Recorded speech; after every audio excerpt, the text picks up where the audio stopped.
కొరటాల శివ ఇప్పుడు ఎన్టీఆర్ కోసం చరిత్రను తవ్వాడట. ఫిక్షన్ కథకి రియల్ ఇన్సిడెంట్స్ ని జోడిస్తున్నాడట.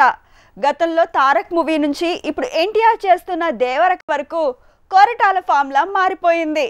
హిట్ కోసం తను ఇంతవరకు ఎక్కని మెట్టెక్కాల్సి వస్తున్నట్టుంది. దేవర మూవీలో కొరటాల శివ కొత్త కోణం యాడ్ చేయబోతున్నాడట. రియల్ ఇన్సిడెంట్స్ ని కథలో కలిపేశాడట.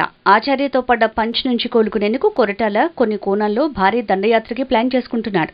మిర్చిలో విలన్ లో మార్పు కోసం హీరో ప్రయత్నిస్తే జనతా గ్యారేజ్ లో జనం కోసం పోరాడేందుకు గ్యారేజ్ నడిపే వ్యక్తిగా కనిపిస్తాడు హీరో.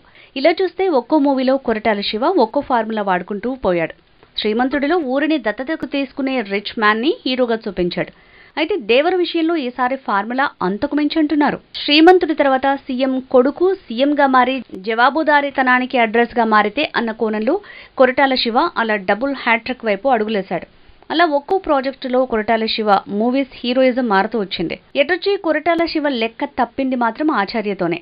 ఇందులో నక్సలిజాన్ని డివోషనల్ ఎమోషన్ ని కలపబోయి చేతులు కాల్చుకున్నాడు. ఇక్కడ పడ్డ దెబ్బలకి దేవర మూవీ ఫార్ములాతో కట్లు కట్టుకుంటున్నాడంటున్నారు. దేవర మూవీలో 1985లో కారంచేడులో జరిగిన సంఘటనలు చూపించబోతున్నాడట.